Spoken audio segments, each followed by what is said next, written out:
I'm very happy to welcome Carlos Martinez to the Critical Theory Workshop Summer Program. Carlos is a writer, researcher, and musician. He is the co-editor of Friends of Socialist China, an excellent source of news and information about China past and present. He also runs the blog Invent the Future, which provides well-researched, credible political, historical analysis, and he is a regular figure on the progressive news platforms. He wrote the important book, The End of the Beginning, Lessons of the Soviet Collapse, which I think we'll pass around, which is on the rise and eventual demise of the USSR. Finally, Carlos is a cultural producer whose music can be found under the heading Agent of Change on SoundCloud and other platforms. It's a real honor and pleasure to have him involved in our summer school. So he's going to start with some opening comments, and then we'll proceed with some questions. Great, thank you very much for that, Jennifer.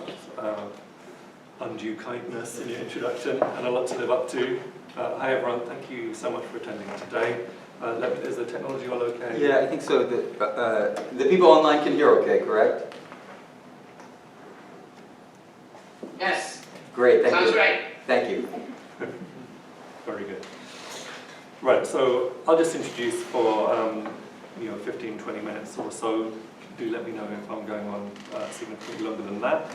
And I just want to basically put my overarching thesis and premise out there, which is that in the current historical era, starting in probably, let's say, early 1990s, up to now, and I suspect for the foreseeable future, meaning the next few decades, the People's Republic of China is at the center of humanity's global movement, global trajectory towards socialism, which I appreciate is a pretty, it's a pretty controversial and bold claim that not everyone will agree with. Not many people I know agree with it, particularly, well, in the left, in the Western left in particular. That's a very controversial thing. And when I say Western, I'm kind of using a slightly loose concept, but broadly speaking, North America and Western Europe. I think it would be relatively uncontroversial in the Latin American left and obviously in China. So first thing, what, China is socialist. That's, how can it be socialist? How can a country that has huge quantities of foreign direct investment, that has Starbucks on every corner and KFC and McDonald's, etc., that has vast quantities of private capital, that has stock exchanges in Shanghai and Shenzhen, that has really significant inequality, and that has this disparity between vast wealth among a few very rich people and relative poverty for hundreds of millions of people. How can that be socialist? You're talking about a country that's got in the region of 700 billionaires. And lots made of China's billionaires, and just throw a caveat in there, which is that, relatively speaking, proportional to population size, if we measure in terms of number of billionaires per million population, China stands at 0.27, which is under the global average, which is about 0.35. For the US, it's around 2, so 8 or 9 times as many. And the world champions in terms of number of billionaires per million population is Monaco, with a stunning 79. So around 300 times as many proportionally to China. But anyway, yes, my view is that China is socialist. We have to understand or try to come to some kind of consensus on what we think socialism is.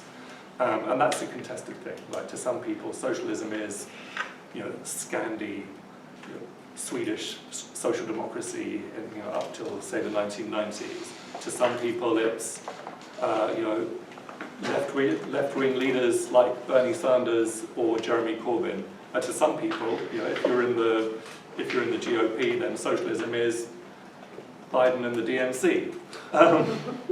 And then on the other side of that coin, you've got kind of real purists and ultra-leftists who've got very high demands of socialism, and I think that you can't, if you've got any kind of capital, any kind of private ownership, any kind of hierarchy, then it can't be socialist. Now, what I'm claiming is that there's lots of components to socialism, but if you wanted to sum it up, if you wanted to capture the essence and the kernel, the most important aspect is what social class is in charge of a given society.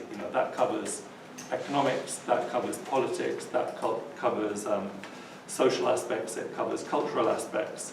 The defining feature of a capitalist society is that the capitalist class is in charge.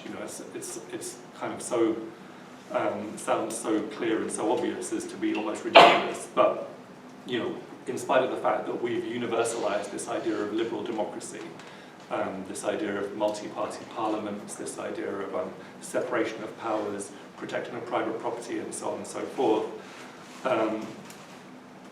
we've kind of put an equal sign between that and the whole concept of democracy. And when we do that, that covers up the essential underlying fact that liberal democracy, what we think of as democracy, is a capitalist democracy, where the capitalist class, which is a tiny minority of the population, invariably is the ruling class, and its interests, its social, economic, and political interests, are prioritized above everything else.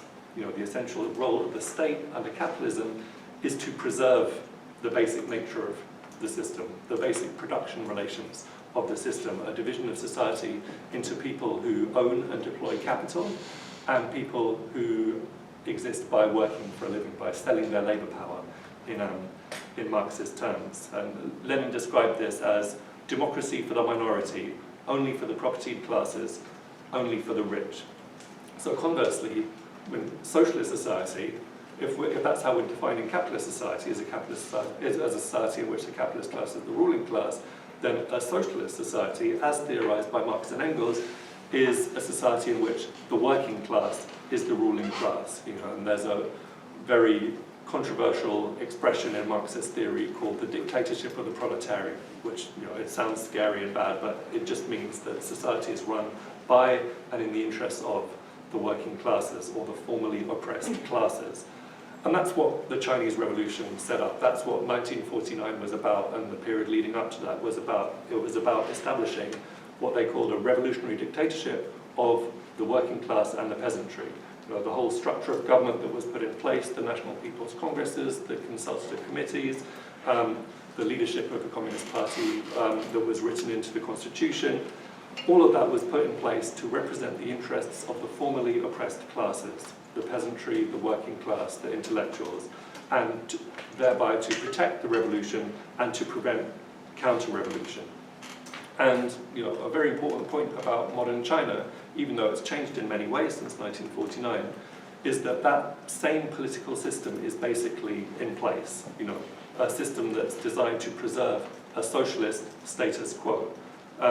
And while that's there, while that exists, it's extremely difficult to get rid of socialism, extremely difficult to disempower the working classes. It's extremely difficult to establish a capitalist class as the ruling class. If you look at what happened in the Soviet Union in the late 80s and leading up to 1991, to achieve that in the Soviet Union, to achieve the dismantling of socialism, to achieve the installation of the capitalist class as a ruling class, you had to literally dismantle the country. The Union of Soviet Socialist Republics ceased existing. The Communist Party of the Soviet Union, up till then the ruling party, was outlawed. The working class was comprehensively dispossessed. There was privatization of the state's assets. That was a counter-revolution. That's what it takes to overturn a socialist country. So that's kind of the historical aspect. There's a expression in I think it's used in the US, it's certainly used in England, which is that the proof of the pudding is in the eating.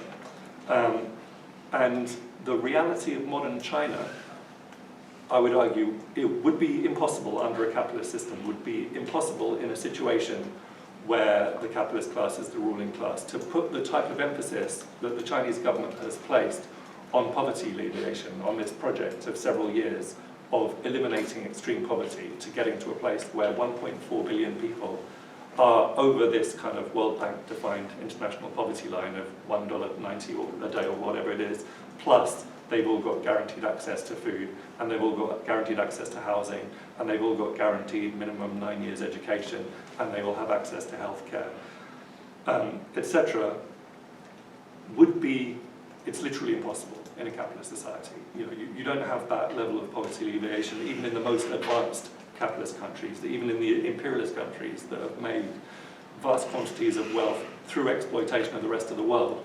They can't achieve that, and the closest comparison to, and the most obvious comparison to China is India or South Asia. So India, Pakistan, Nepal, Bangladesh, Sri Lanka. There's, that's kind of beyond kind of human comprehension. The idea that someone like my dad's India, I go to India all the time. I've seen the villages in rural Punjab and seen the levels of poverty and literally millions of people living on the borderline without reliable access to food, without secure housing, without running water, without modern energy, etc., etc. The idea that an entire population of 1.4 billion people could have that in a society that was run by and in the interests of the capitalist class is incomprehensible, implausible. The same with climate change. Over the last 10 years in particular, China has started to emerge as by far the leading power in relation to the production and deployment of renewable energy, so wind energy, solar energy. It's on the cutting edge in terms of the development of nuclear fusion. It's leading in terms of biodiversity, in terms of reforestation and afforestation. Again, this kind of comprehensive strategy around environmental protection requires huge investment. It requires the production of use values, things that are useful to humanity, which don't necessarily have corresponding exchange values. That is, you're producing for people and not for profit. And that's pretty close to the definition of a socialist economy. You can say something very similar in relation to the management of COVID. Why was China able to manage the pandemic so much better than Britain, than France, than the US? If China had handled the pandemic in the same way as the US and had a similar number of deaths proportional to its population, then China would have suffered 4 million COVID deaths. But it put enormous resources into preventing that from taking place, into pursuing this dynamic zero COVID strategy, which of course has got its own problems and is controversial. But nonetheless, the society has decided that saving 4 million lives is worth it. And that's a decision that you can take when the people are in charge, when the capitalist class is not in charge. A very big part of this concept of the working class as the ruling class is around how the economy is managed. And I just want to read out a quote from Albert Zimansky, who's an American social theorist who wrote a couple of really important books in the 1980s called about the Soviet Union, Human Rights in the Soviet Union and Is the Red Flag Still Flying? He says, a social formation can be defined in terms of its dominant relations of production. This doesn't mean that the relations of production necessarily are the largest number of producers that are involved, or the set of productive relations that produce the greatest amount of surplus value. The dominant relations of production are those relations whose basic logic structures the form and movement of the whole social formation. And I think that's a pretty good description of how China's economy works. It's a mixed economy. There are state-owned components, there's collectivized components, and there's private components. But the basic economic agenda is set by the state. There's lots of private production, and it's encouraged, but only because it contributes to the country's modernization, to technical development, and to employment. And most importantly, the commanding heights, the most important aspects of the economy, finance, energy, telecommunications, transport, etc., are owned and run by the state. So the allocation of resources, the 4 big banks in China are owned by the state. And so the allocation of resources at the top level in terms of what we invest in, what we prioritize as a society, is run by essentially a branch of the government which is accountable to the people. It's heavily regulated. and accountant to the masses of the people. And yes, in many ways that's a step back from a purer and a more heavily egalitarian model of socialism that was built in China in the 1950s and 1960s, and that existed in the Soviet Union for most of the Soviet Union's existence, and that existed, or continues to exist to some degree, in North Korea, and to some degree in Cuba. However, it's a model which has solved some very significant problems, because China in 1978, when it started these market reforms, was still a very poor country. It still had hundreds of millions of people living in poverty, who were certainly much better off than they had been before the revolution, but nonetheless, by modern standards, had a pretty low standard of living with a pretty precarious existence. Many, hundreds of millions of people without access to improved water, without access to modern energy, and so forth. So elements of capitalism have been used on purpose in order to develop productivity, develop the productive forces, develop science, develop technology, attract investment, absorb technology from the advanced capitalist countries, and also to integrate with and support peaceful coexistence with the capitalist world, to get some space, get some breathing space for development. Marx wrote in Volume 3 of Capital that the development of the productive forces of social labor is the historic mission of capitalism. That's its justification in historical terms. And for that reason, it unwittingly creates the material conditions for a higher form of production. So Marx is saying, capitalism has its function, it's got a role in history. It's not that capitalism is just rubbish and we should write it out of history. Capitalism does something very important.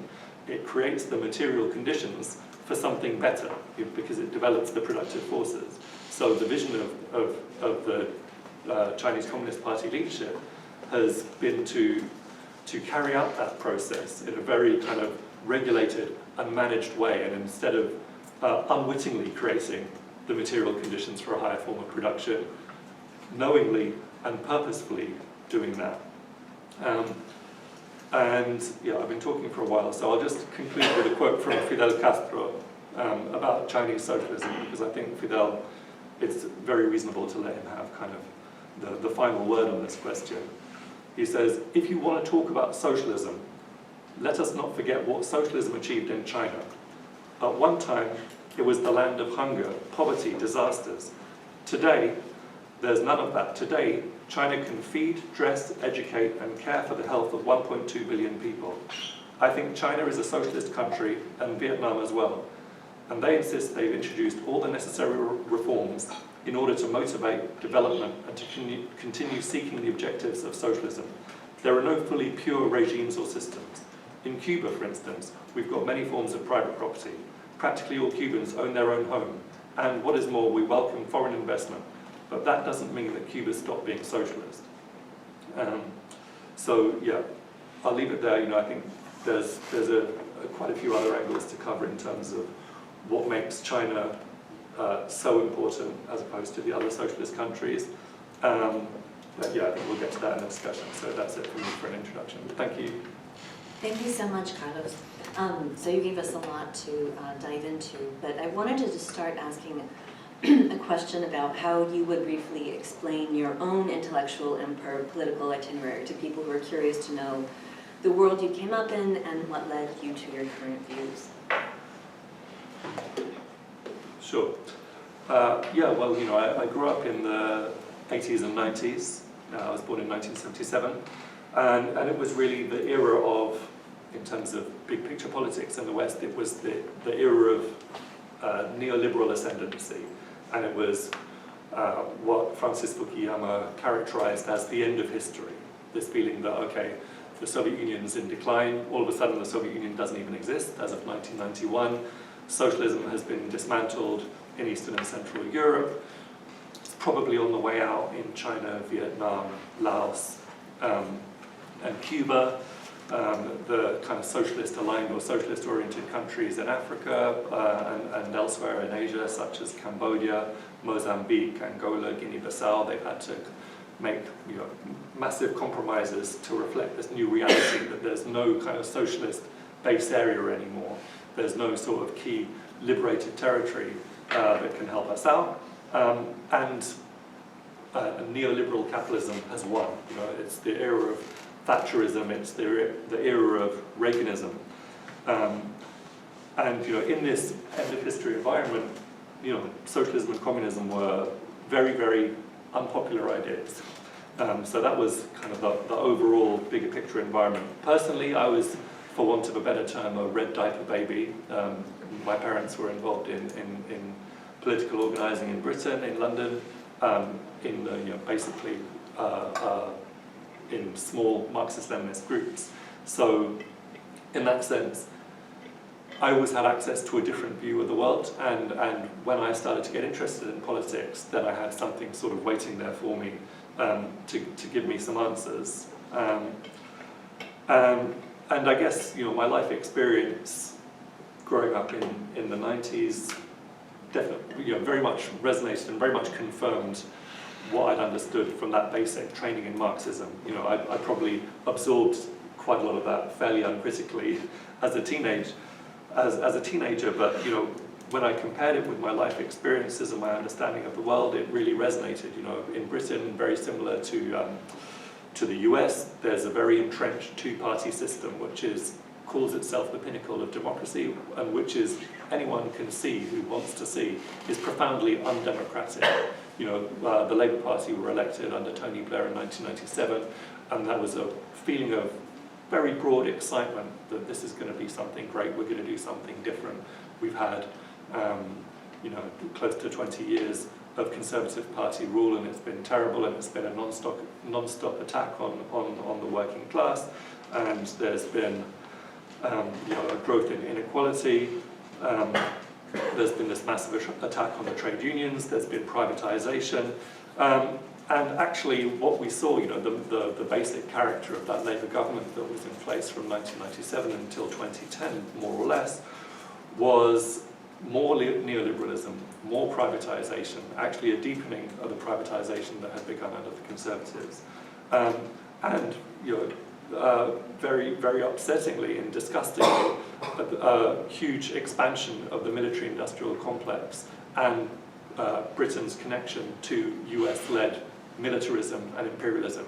You know, it was Labour government under Tony Blair that led Britain into genocidal, aggressive wars against Yugoslavia in 1999, Afghanistan 2001, Iraq in 2003.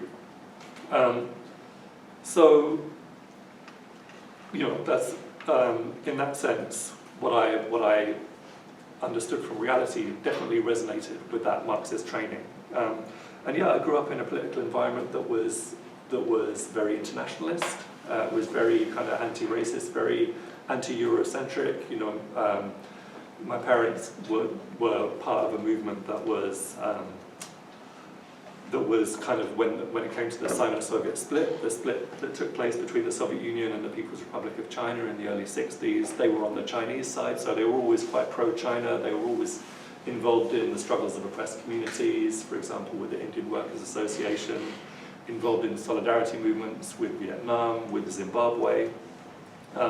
So in that sense, I think I've been quite lucky in the sense that I've never had a problem accepting what I think a lot of people that I've come across on the Western left really struggle to accept, is this idea that you could have non-European or non-white peoples kind of in the lead, blazing a trail in the struggle against imperialism and against capitalism.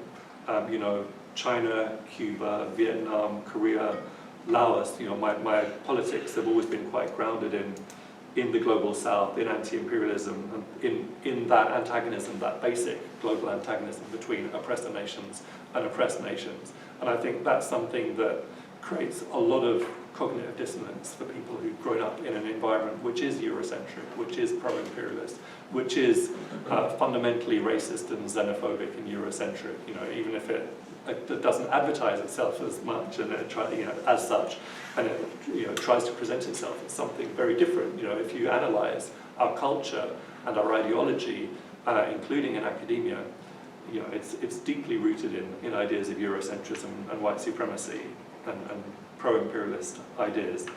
Other than that, you know, I've always sought to develop my understanding through doing a ton of reading and engaging in a ton of discussion.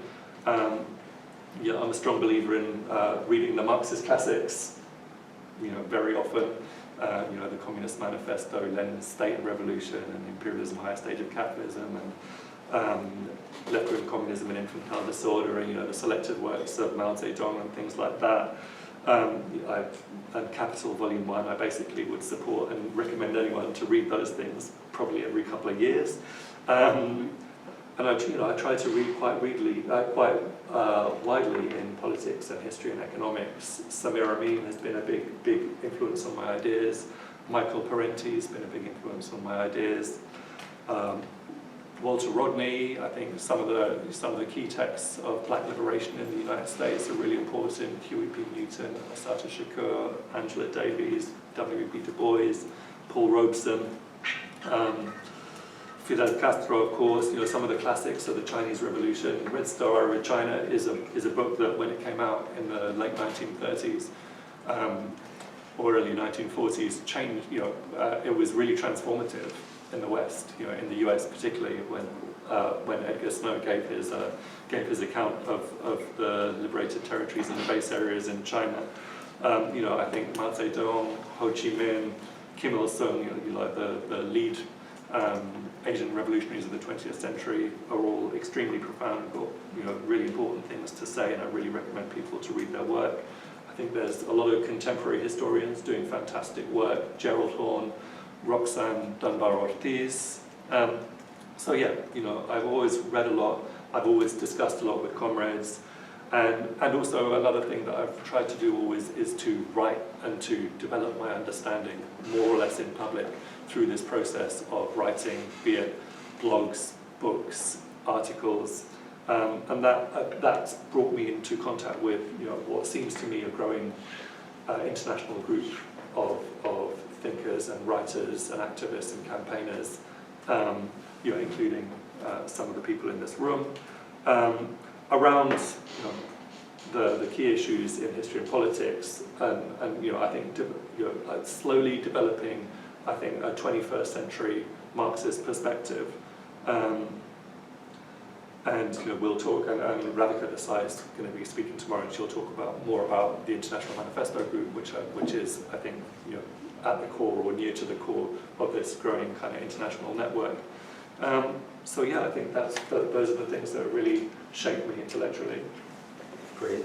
Thank you, Carlos. I wanted to follow up by maybe returning to one of the elephants in the room. I think you addressed some of them, but I know myself, being trained within the Western Academy, I've been subjected to industrialized forms of ignorance when it comes to China and more broadly actually existing socialism, and that usually, and I don't think this experience would be unshared by others, these issues were presented with no evidentiary basis. So it's a foregone conclusion in most academic settings, and in fact even many activist settings, that places like China are authoritarian. The same goes for Cuba or other examples you could point to, Nicaragua, etc. And you addressed a little bit of this already in your opening comments, so I don't want to belabor the point, but I'd love to hear you on how you respond to the very widespread idea that this is authoritarian capitalism, this is state capitalism, it has nothing whatsoever to do with socialism. As an addendum to that, or a kind of follow-up, I'd love you to address the broader question of how do you think methodologically we should approach actually existing socialism? Because many on the left, or many progressives, they want liberation now and complete freedom for all peoples, and when they see the difficult struggles of actually existing socialist countries in which there is there are market developments, there are capitalists, it's a progressive and sometimes slow process with setbacks and other such things. How do you think we should make sense of actually existing socialism in comparison to the kind of utopian ideals or aspirations of some on the left or progressive academics? Thanks for that. Quite a few things to unpick there. There you go. Yeah, I mean, so I talked about some of the economics in the introduction, and I think that's a thing that we'll come back to as well in terms of whether China's capitalist or state capitalist or whatever. So I wanted to pick up on this idea of authoritarianism, because this is really a long-running theme.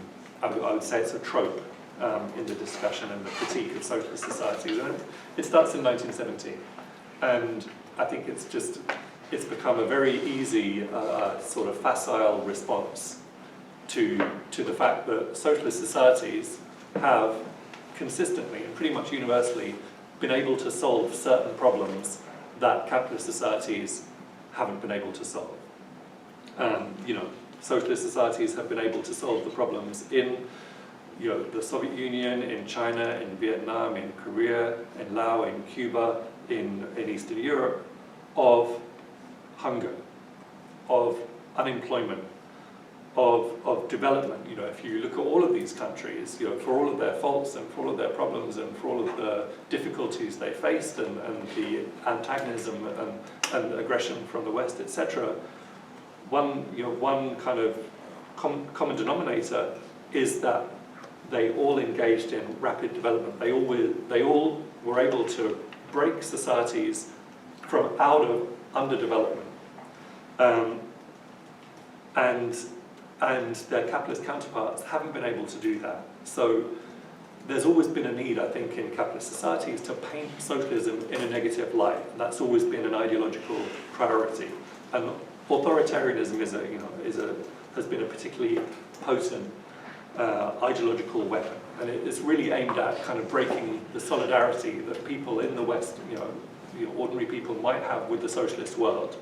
And you've got this Hannah Arendt idea of totalitarianism and authoritarianism. That socialist countries, they might have achieved this and that. They might have broken out of underdevelopment. They might have solved the hunger problem. They might have solved the unemployment problem.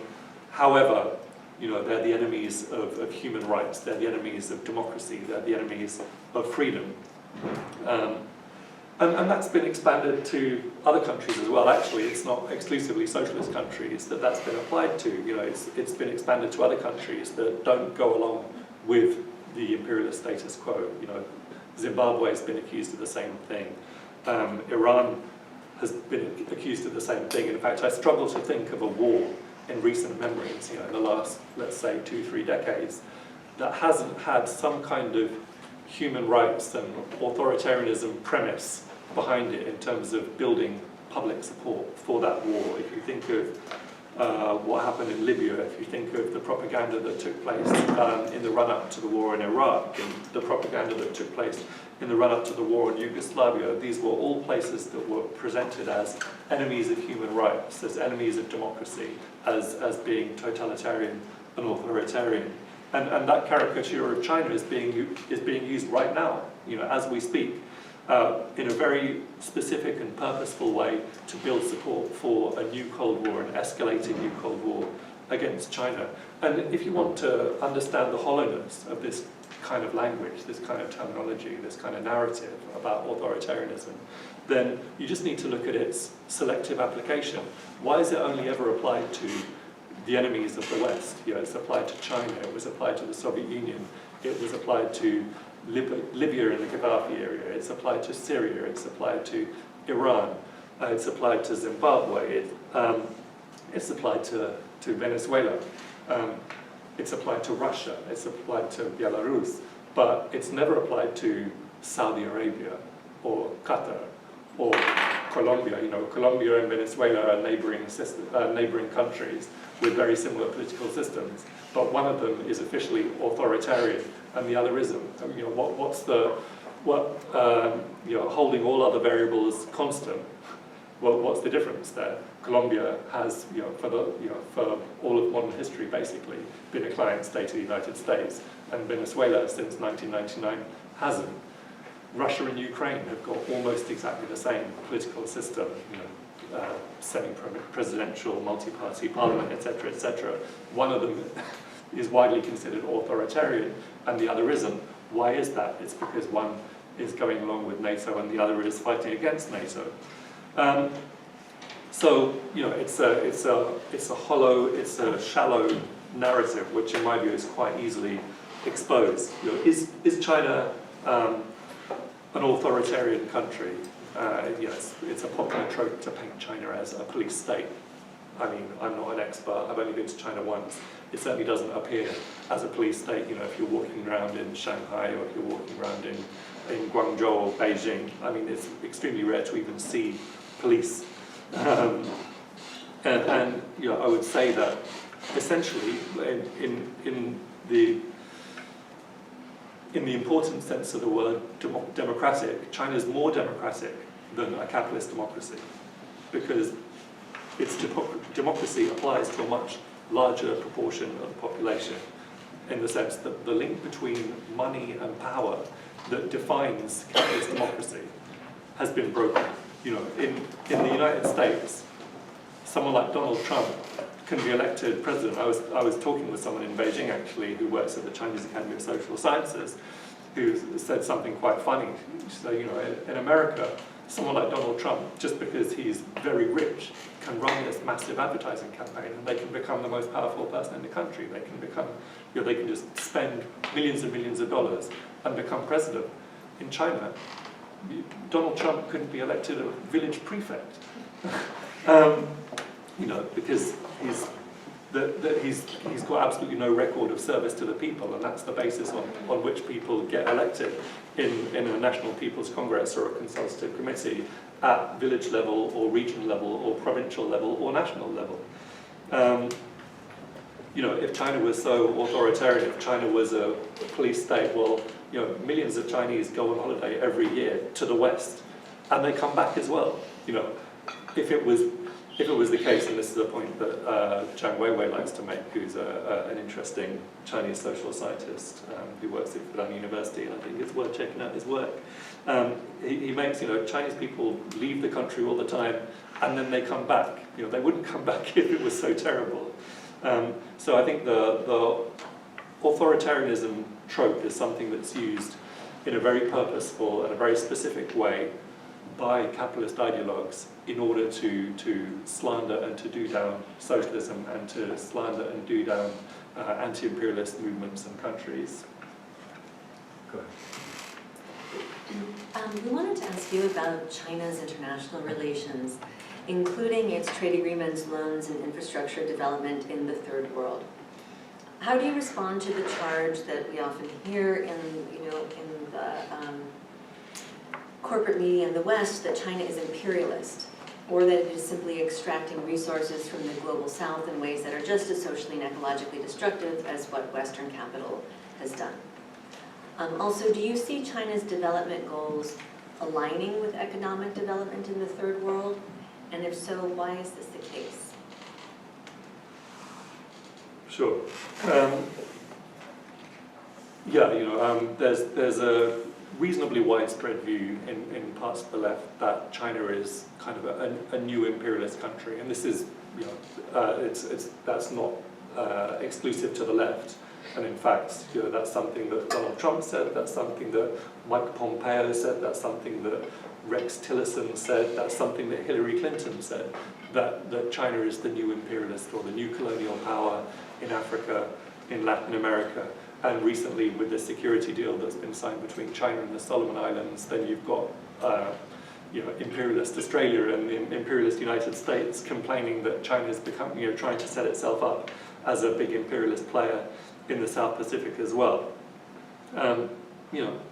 What is imperialism? Imperialism is the domination of one country or group of countries by another country or group of countries. And we don't really need to theorize about it too much. I mean, anybody who studied it knows what imperialism is. We know what imperialism looks like.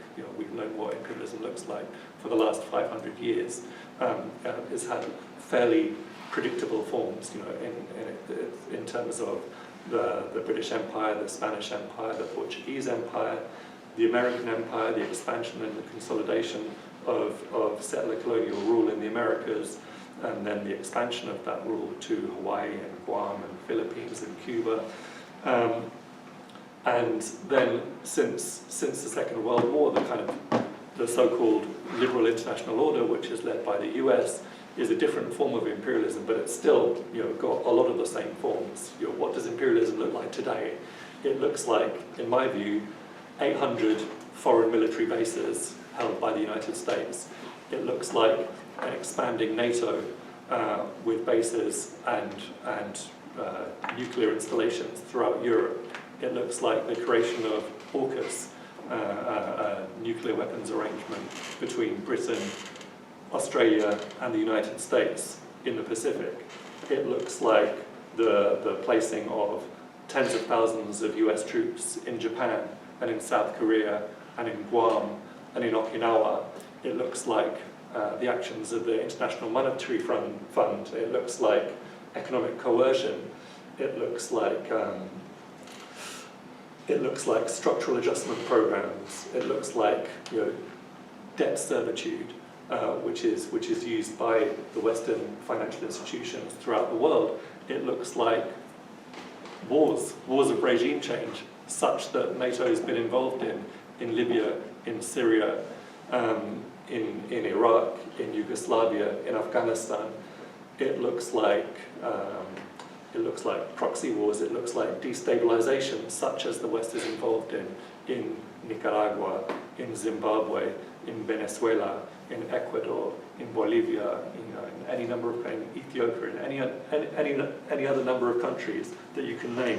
It looks like a kind of punitive unilateral sanctions regime, which is bringing incredible suffering to the peoples of North Korea and Iran and Syria and Belarus and a number of other countries. I don't think we have to really think too hard about what imperialism looks like. We can see it in front of us. You do the research and you can see what imperialism looks like.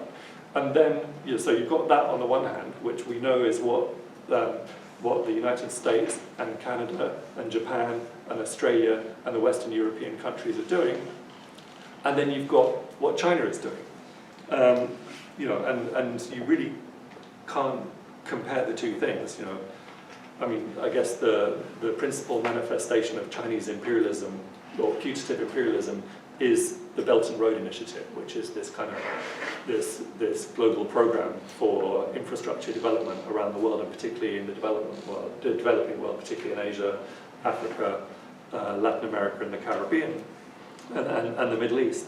And you've got 140 countries out of, I think, 195 countries that are recognised by the UN that are signed up to the Belt and Road, and it's building critically needed infrastructure. It's building out energy, including huge amounts of renewable energy infrastructure, telecoms, 5G networks, roads, high-speed rail, ports. The Bolivians and the Chinese have worked together to launch Bolivia's first satellite, which is used to provide internet and telephone access to the whole of the country. In Addis Ababa, capital of Ethiopia, the Chinese companies have built the first metro, the first underground city rail line in Africa. You've got joint production deals for COVID vaccines in Chile, in Argentina, in Brazil, in a number of countries of the Middle East, a number of countries in Africa. So, this isn't imperialism. These things that Chinese companies are building through and financing and investing in through the Belt and Road Initiative are the difference between development and underdevelopment. And 80% of African and Latin American and Caribbean countries are signed up to the Belt and Road Initiative. Are these countries so stupid that they don't recognize imperialism when they see it? I don't always think there's kind of an element of racism there, that the countries of Africa can suffer 200 years of the most brutal colonialism and slavery at the hands of the Europeans, and then all of a sudden the Chinese turn up and they're like, well, we want to do the imperialism now. And Africans are like, hey, sure, go for it. You've got all the kind of militantly, fiercely anti-imperialist countries like Iran, like Syria, like Venezuela, Nicaragua, Cuba, Eritrea, Ethiopia, Bolivia. They all work very, very closely with China. Are they so stupid that they don't recognize what imperialism looks like? Venezuela is a good example where Chinese loans, Chinese investments have been transformative. Since Chavez came to power in '99, and particularly since 2002, 2003, there have been these incredible social programs, literacy programs, where people have learned to read and write for the first time. So Venezuela very quickly went from a literacy rate of around 70% to more or less 100%. You've had medical clinics set up in the barrios, in the poorest, the working class communities in Caracas and the other cities.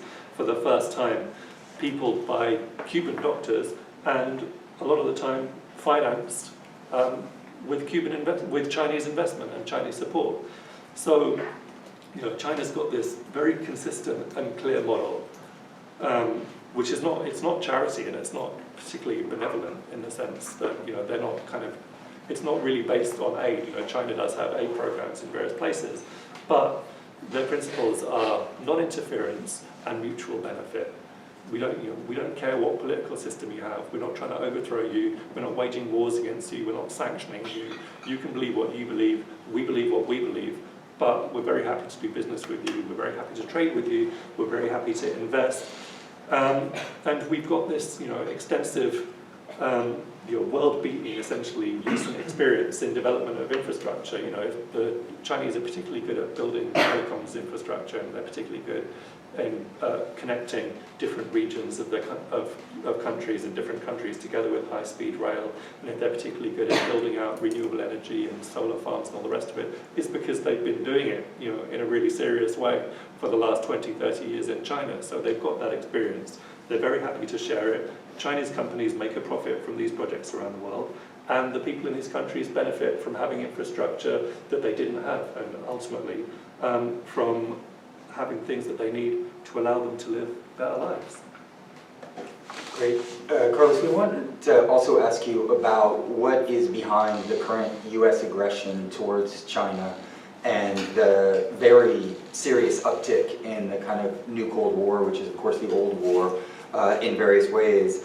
Moreover, we'd love to hear you a little bit on the way in which the current situation in Ukraine is also a kind of proxy war targeting Russia and ultimately China kind of behind. And so could you contextualize for people living in the contemporary era, what's really at stake in this confrontation between the US and Western imperial powers in general, and then China and the larger socialist world on the other hand?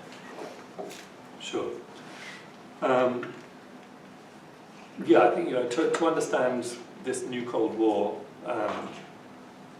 led by the US and waged principally against China, but also against Russia and other countries, as you've said, we kind of have to understand the original Cold War, which is sometimes painted as this sort of battle for supremacy between two competing ideologies, a battle of the superpowers. But what it really was, if you analyze the history of the Cold War, what it essentially was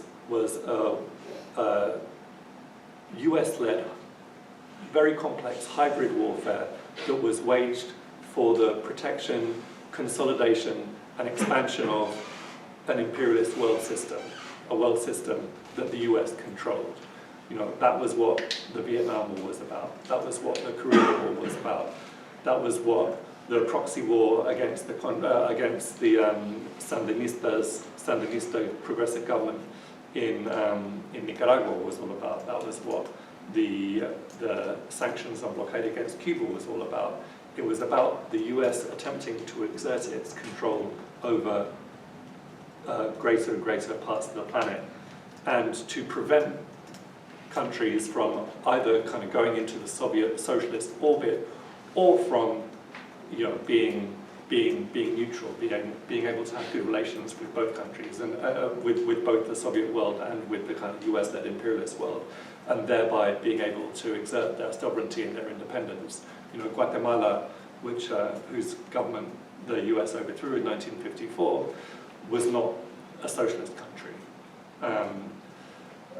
Indonesia, whose government under Sukarno, the US and its allies overthrew in 1965, was not a socialist country.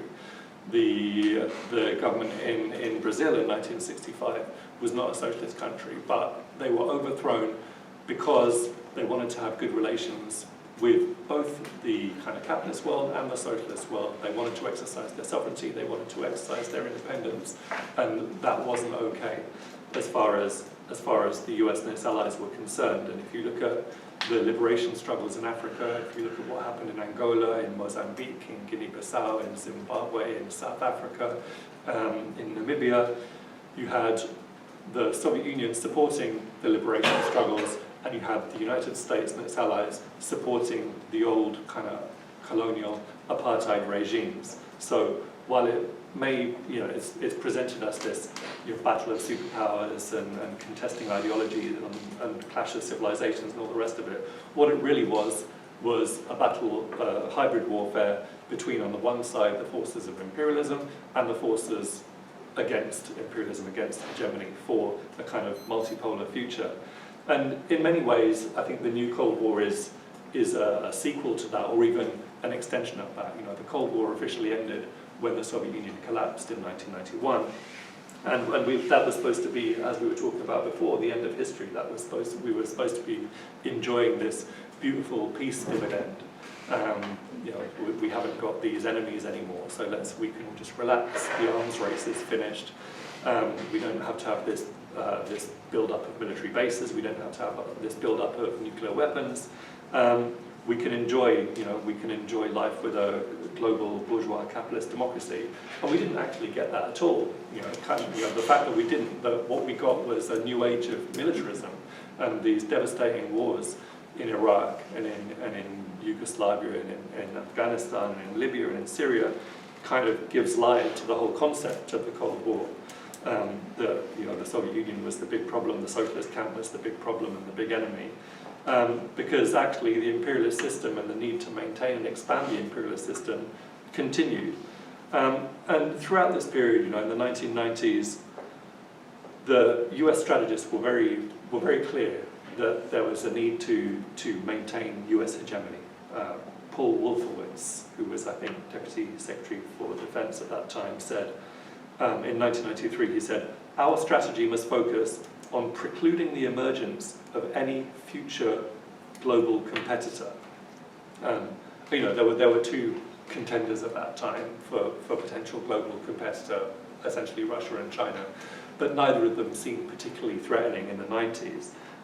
Russia was, under Yeltsin, was just sort of starting to think about recovering from the collapse of the Soviet Union. Its life expectancy had decreased by 5 or 6 years in the course of a couple of years. It had been asset stripped. Oligarchs had basically taken over the whole economy. You had pensioners who'd enjoyed the benefits of a socialist welfare state for many decades, all of a sudden on the streets of St. Petersburg and Moscow, begging. You had hard drugs make a resurgence that had never been seen in the territories of the former Soviet Union. A huge explosion of prostitution, huge explosion of violent crime. Carlos, can I jump in and ask you really quickly, because it was another sister question, is just, many people think that the Soviet Union collapsed because it didn't work, it just failed internally, right? You outline in your book a very different account of what happened, and you don't have to sum it all up, but could you say in a nutshell why or how the Soviet Union collapsed before continuing with the new Cold War? Yeah, another big question inside a big question. Read the book. I've got some opinions. It's a complex subject, and it's really, there's a lot of factors to the Soviet collapse. It absolutely wasn't inevitable. There was, from the mid-1970s onwards, there'd been a level of economic stagnation. People had got used to continuously improving living conditions, and that when you've got improving living conditions, that creates a lot of social stability. People will have kind of faith and belief in a political and social system that's improving their lives. And you had that in the Soviet Union very much until the sort of early to mid 1970s, and then economic growth started to taper off a bit. And meanwhile, in the West, economic growth was starting to increase, and with the era of kind of containerization and neoliberalism, you were seeing, there was huge inequality, and there were millions of people in the West that lived utterly appalling lives, and the average standard of living for kind of ordinary working class people, I would say, in the Soviet Union was significantly higher than it was in most parts of Europe, for example, because they had certain guarantees to food and to housing and to clothing and education and healthcare and all the rest of it. You certainly didn't see beggars on the streets of Moscow in the 1970s and 1980s. But there was an economic tapering off of growth and a sense that living standards aren't great, and that was combined with also the growth of incredibly powerful mass media centered in the United States that was very anti-Soviet, that was very anti-socialist, that promoted this idea, this kind of Dallas image of the United States, that this is how people live. People, if you're in the United States, you eat whatever you want, whenever you want. You live in this huge mansion. You've got a huge, beautiful green backyard. Your kids go to great schools and have a fantastic time, and they're all listening to jazz and playing music and going to the cinema all the time. They've got a great life, and you're in the Soviet Union, and you might have food and you might have an apartment, but basically your life's a bit rubbish because it's not glamorous and exciting and sexy like life is in the United States or is in Western Europe. So you've got that economic factor, and that you could go into that. My basic view is that the Soviet Union failed to move on from a very kind of centralized command economy, a totally planned economy based on more or less 100% public ownership, that got to it was incredibly successful, in the 1920s, 1930s, 1940s, 1950s. It was incredibly successful in taking the Soviet Union from almost nothing to something. In terms of breaking out of underdevelopment, as I talked about earlier, it was a total success, and the Soviet Union went from being essentially a very backward, kind of only marginally capitalist country with urban population of maybe 10%, literacy rate of maybe 20%,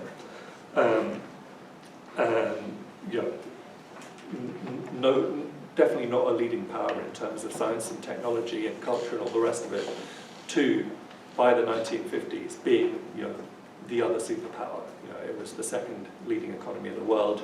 It was a leader in numerous areas of technology. It got ahead at various points in the space race, first man in space, etc., etc.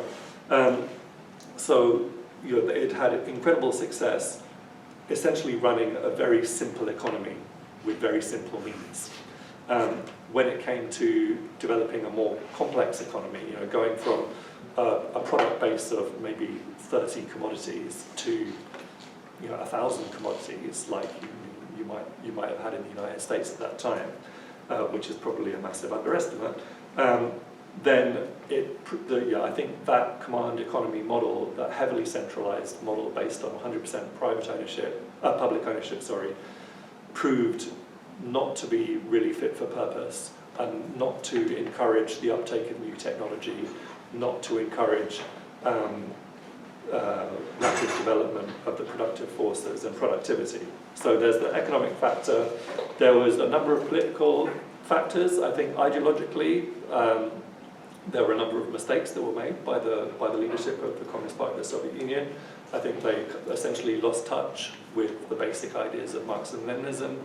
They, through attempting, in many ways, probably what was necessary and correct in terms of addressing and kind of facing up to some of the problems of the Stalin period, and especially the 1930s, and the development of a certain level of kind of paranoia and the collapse of a socialist rule of law and so on and so forth, and the cult of the personality, and all of these problems that are associated basically with a quite early young socialism that's under massive attack from the West, from the imperialist powers, from the fascist powers, that's gone through a revolution, that's gone through a 3 or 4 year war of intervention where 18 Western powers have come and tried to get rid of socialism, get rid of the Bolsheviks, get rid of socialist, dismantle socialist Russia and the Socialist Federation. Then, the lead up to the Second World War and Second World War, in which 27 million Soviet citizens perished. That's something like 20% of the entire population. So I think one can kind of justify and kind of contextualize and understand a lot of the problems that existed in the Soviet Union in the Stalin era in the 1930s. Nonetheless, those problems did exist, and I think there was a need to address those and to find a way to move on from them. However, it was done in a very clumsy way that made people really question their history. The Soviet people had a history that they could be proud of. By the mid-1950s, they can say, well, we've built socialism, we've turned the Soviet Union into a superpower, we've leveled up throughout this massive territory where you've got republics in Central Asia, Uzbekistan, Tajikistan, Turkmenistan, Kazakhstan, and you've got the Caucasus republics, countries that scientifically, technologically, socially, they would have been very backwards. You've turned them into industrial powerhouses. You've had populations that were maybe 10% literate. You've established universal literacy. You've taken languages that were dying that didn't have an alphabet. You've created alphabets for them. You've become kind of the book reading capital of the world. You've become a cultural capital of the world. No country produced more books than the Soviet Union. No countries did more for women's rights than the Soviet Union. The Soviet Union was the first country to create universal suffrage, so in which women could vote. First country to legalize abortion. The first country to legalize divorce, with consent from the woman. So, they've done these incredible things. They built a socialist society. They turned themselves into a superpower. They defeated the Nazis. They defeated Nazi Germany in war. They liberated Europe. Practically, you look at a map of Europe in 1943, practically the entire continent is under the jackboot of Nazism or their fascist allies in Italy and Spain and Portugal. So, and God knows what would have happened if the Soviet Union hadn't won, if the Soviet Union hadn't liberated Europe. We might be just, what would Paris look like today? We might just now be emerging from the misery of fascism. So, the Soviet people, more than anyone else, achieved that, and they had a lot to be proud of. And the leadership of the Soviet Union, in my opinion, in their attempt to address some mistakes and excesses of the past, kind of opened this can of worms and this Pandora's box in which they slandered their own history and created a kind of national self-doubt, a sort of cultural and ideological doubt that was unnecessary for the Soviet people in the 50s, and that fed into the 60s and 70s. And then when glasnost and perestroika came about in the 1980s, it just fed into this massive kind of anti-Soviet propaganda machine that you listen to the radio in the Soviet Union, or you watch television in the Soviet Union, and it was talking about everything that we've ever done wrong and all of these mistakes that we made in the war and so on and so forth. So I think you had, along with the economic stagnation, you had kind of ideological and political degeneration to some degree. You had obviously a United States and a capitalist and imperialist world that's never given up on the idea of dismantling Soviet socialism, that has always maintained maximum pressure, especially with the Reagan administration. You've got this idea of a full court press to try and weaken the Soviet Union, massive increase of the propaganda campaign, massive increase of the arms race. The arms race is really pernicious and really difficult to deal with. For a capitalist country, an arms race is pretty fantastic, especially for a country like the United States, which is kind of built on the military-industrial complex. This is great. We're just creating demand. Let's build and develop tons of new weapons of mass destruction, new means of killing people. That's creating jobs. That's somewhere to invest. It's a growth area. So you're creating profits, and that's good for capitalism. In a socialist society, which is built around producing use values and not based around exchange values and profits, then it's a disaster, because it means that you've got to divert resources from feeding people and meeting their basic needs and building houses and creating consumer goods and producing food and all the rest of it, to building weapons such as you've got military parity, so that the United States can't just decide to take you out with a nuclear bomb. You've got to, the whole idea of mutually assured destruction is that you've got to make it too expensive for your enemy to annihilate you. If the US had nuclear weapons and the Soviet Union didn't, then the Soviet Union would have ceased existing probably in the late 1940s or late 1950s. That was the whole reason for the US to develop nuclear weapons, and it was a big challenge and a big problem from the US in 1948, 1949, when the Soviets announced that they developed their own nuclear weapons. So you've got the arms race, you've got a war in Afghanistan, which has got certain parallels with the current war in Ukraine, in the sense that... Yeah, I didn't want to distract you too much, because there's so much packed into this. But if maybe just in the interest of time, if you could connect to the question that we began with, which is the kind of new Cold War, right? In the wake of dismantling the Soviet Union, you cite the book, I believe it's entitled Revolution from Above, right? That is also a big part of your thesis in the book, I take it. How does that then connect to the current war against China? Because I think I can start taking stack, and we'll open up here shortly unless Jennifer has another follow-up question afterwards. Cool. Yeah, sure. Sorry, and I know it's like global history in 5 minutes, so I know it's difficult. Yeah. You asked me the wrong question to answer quickly. Yeah. So anyway, yes, there were all these reasons that the Soviet Union stopped existing, and socialism was dismantled in the Soviet Union and Eastern and Central Europe. And so that ends the Cold War. And then what you see, especially in the 2000s and 2010s, is that China's starting to emerge as a very serious competitor. China, the idea when relations were opened up between the United States and China, with the Kissinger visit in '71, the Nixon visit in '72, and then the establishment of bilateral relations in '79, was that China would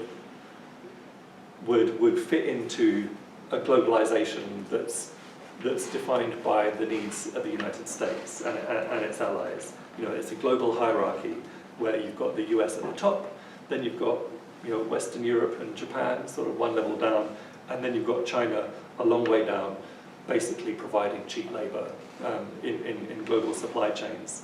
And the US was really quite happy with China when that's the role China was playing in the world, as a source of cheap labor. And in as much as there had been the early development of a kind of middle-income population in China, then that was starting to provide a growth market for Western luxury goods as well. So all great, but I think especially with 2008, 2007, like the global financial crisis, China starts to emerge as a serious economic force in its own right. And it's to the point where it's really, I think for the last 15 years or so, it's been very clear to all concerned that China is the principal driver of economic growth globally. And it's not only a source, it's not only a place that receives foreign direct investment now, it's become a place that invests in other countries. It's also, I think it's the #1 trading partner of 2/3 of the world's population now. And unlike what happened in, say, Japan, or what happened in South Korea, or what happened in West Germany, China's developed, it hasn't been under kind of the tutelage and the support of the US. It's been within the framework of a homegrown strategy, and worst of all, shock and horror, a strategy that's been led by a communist party. And not just a communist party, but like a communist party in a non-white Asian country. It's all the things that really horrify us in the West. that's what you've got in China, like a serious economic power with clout, particularly throughout the developing world, that exists basically outside the imperialist worldview and the system of US-led domination that it calls the liberal international order. And that's the context for Obama and Hillary Clinton's pivot to Asia, which was introduced, I think, 2011, 2012. And that's the first campaign of the new Cold War, I think you can say. There was increased US military presence in the South China Sea. You had the deployment of this terminal high altitude area defense system in Guam, in South Korea. But at least during that Obama period, you had some kind of sensible collaboration, and I guess the archetype of that is the Paris Climate Accords in 2015, which was really driven by the US and China, and that was driven at a quite personal level by a coordination between Xi Jinping and Barack Obama. And then Trump comes in, and his whole campaign was based around being anti-China, essentially. It's around the idea that China's raping our economy, that China is engaged in what he called the greatest theft ever perpetrated by anyone or any country in the history of the world. So he kicked off the trade war. There was this global campaign against Huawei to prevent developing countries from using Huawei in their network infrastructure, the attempt to shut down WeChat, the attempt to shut down TikTok, the revival of the Quad, the introduction with Biden now of AUKUS that we talked about, massive, and disgustingly racist anti-Chinese propaganda, especially in relation to the coronavirus, talking about the Wuhan virus, the China virus, the Kung flu, etc., etc. And the rationale for it is part of what is, if you look back in history, is a very long-running campaign to contain China, to encircle China, to suppress China's rise. Ideally, the ultimate end goal is to roll back the Chinese Revolution and to establish a government in China which goes along with US imperialism, which goes along with Western diktat. That's the idea. That's been the aim since 1949 onwards. You had the Chinese Revolution in 1949 when the communists won the Civil War. Immediately after that, you've got the US 7th Fleet that positions itself in the Taiwan Straits to prevent the PRC reincorporating Taiwan into China. You've got the launch of the Korean War, which is a genocidal war in which 3 or 4 million people were killed, which was in many ways directed against the Chinese Revolution and the growth of an expansion of socialism in East Asia. And you've got this ridiculous situation where up until 1971, basically until the countries of the Middle East and Africa took up China's cause, where China's seat at the United Nations in the General Assembly and the Security Council wasn't even occupied by the People's Republic of China. It was occupied by the so-called Republic of China, i.e. Taiwan. So from 1949 until 1971, that was the case. So this is a very long-running kind of anti-China campaign, which was mitigated during a period in which China basically inserted itself at the bottom of a kind of globalized set of value chains that were run by the US. Now China has developed. Now China is emerging, essentially becoming a developed country. Now China is a major economic and political force throughout Asia, throughout Africa, throughout Latin America, throughout the Caribbean. Then all of a sudden it's a competitor, and we've really gone back to these ideas of China containment and China encirclement and the idea of trying to roll back the Chinese Revolution. And what's going on with NATO is a very important part of that. The Ukraine war feeds into that, because what is NATO? But NATO was launched in 1949 as the military architecture of the Cold War, and the Cold War ended in kind of 1989, 1990, 91. But NATO wasn't disbanded. In fact, NATO has expanded since that time. NATO's incorporated, in spite of promises that were made to the Soviet leadership at the time, that NATO wouldn't expand beyond, eastward of Germany's borders. NATO's incorporated 14 countries in Eastern Europe and in the Caucasus. And so, and furthermore now with the Quad and with this AUKUS deal and with the network of military bases and the stationing of nuclear installations and US troops in East Asia and in the Pacific, in Hawaii, in Guam, in South Korea and Japan, you've got what's essentially a global expansion of NATO and a global expansion of this military architecture of Cold War. And the war in Ukraine is very specifically about strengthening NATO and weakening Russia.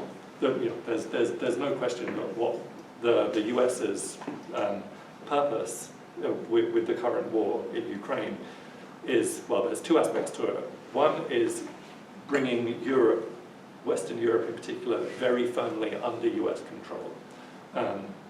And so, taking it out of this idea of emerging multipolarity and back into the idea of US domination, which was kind of the basic dynamic of global politics up until the early 90s.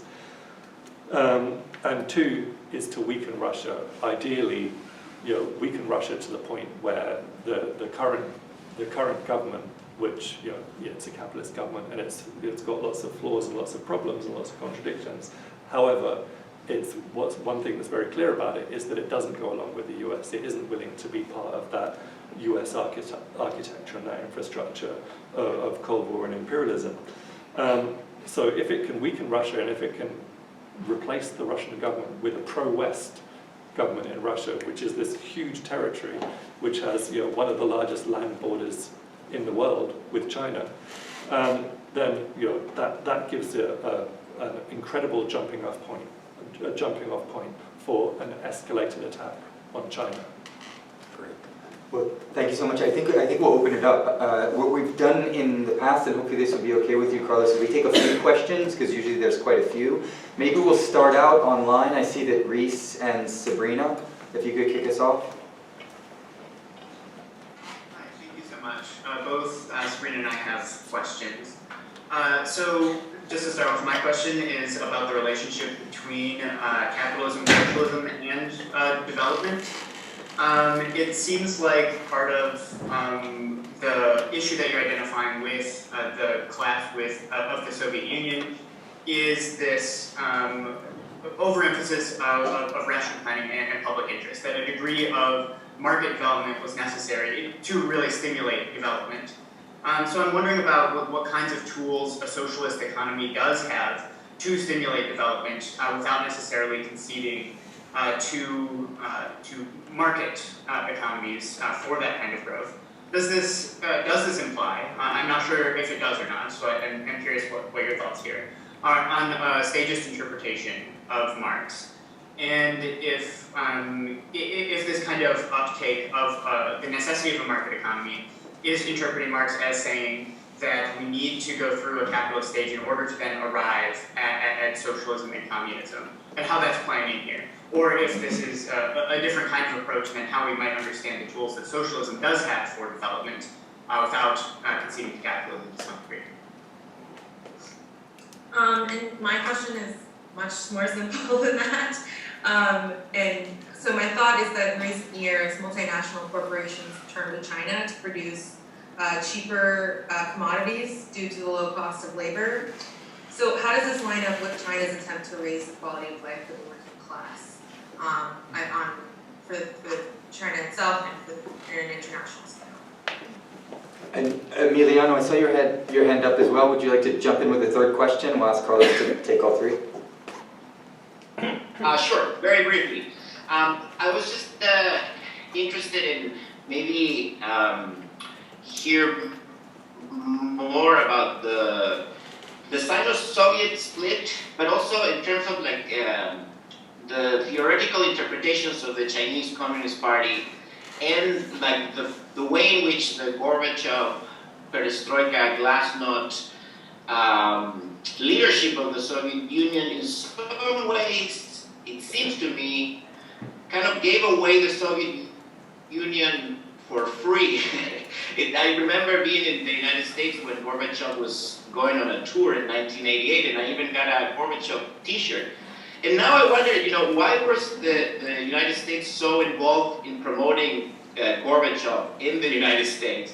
And it seems to me that there's an element of liberal idealism in perestroika and glasnost that functions in some ways as a marketing campaign that doesn't take into account the material realities of the Soviet Union. Whereas if I compare it with Deng Xiaoping at that time, it seems to me that the Chinese took a more kind of hardcore Marxist interpretation of the material realities, and they were not enamored with these forms of idealist interpretation. So if you could expand on those, that contradiction between the two interpretations, that would be great.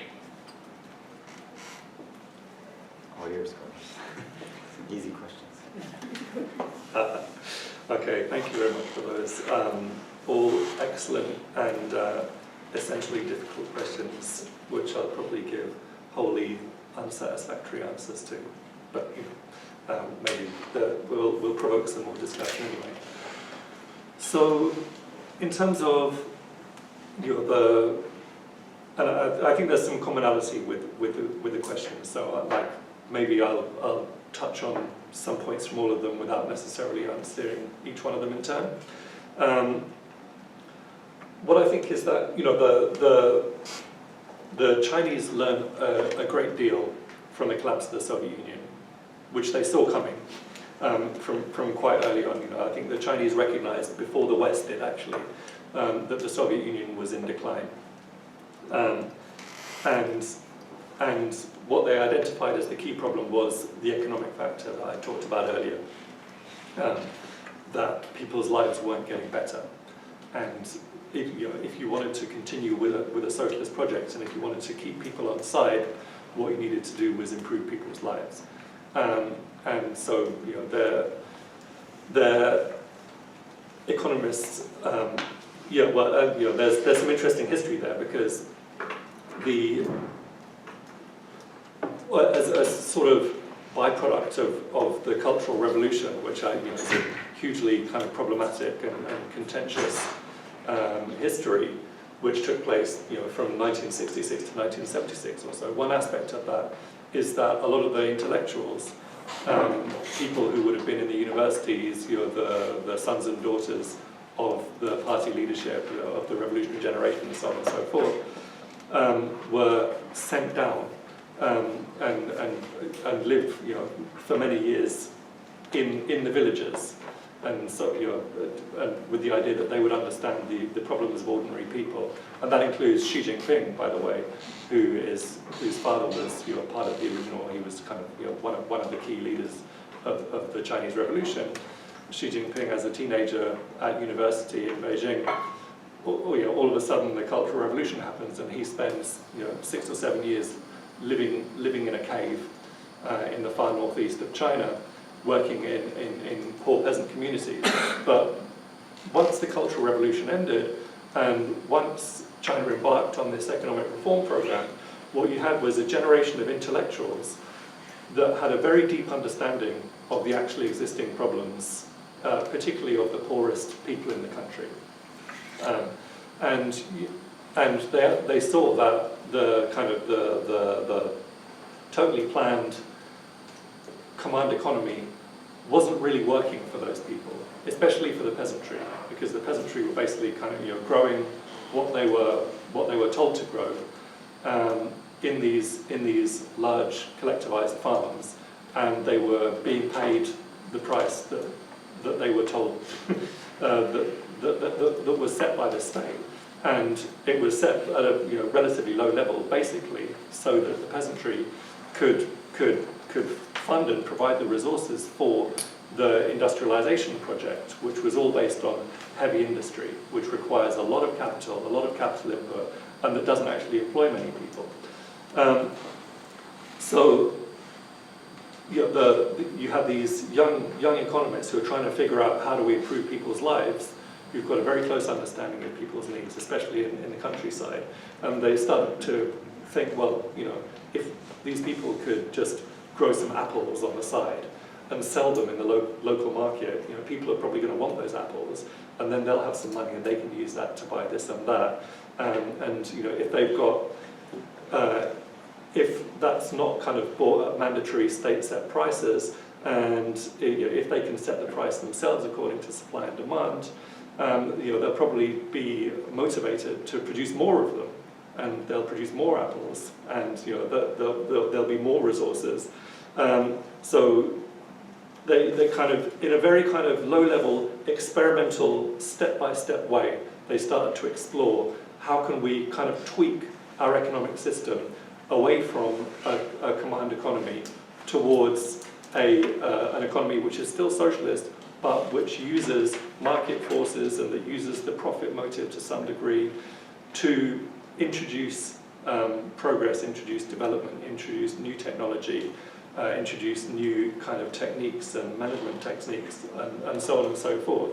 And then, as that continued and there start to be set up little businesses here and there, they started to encourage foreign investment, particularly from Japan, particularly from Taiwan, particularly from Hong Kong, so that they could be introduced to the latest technologies, so that they could develop their productivity.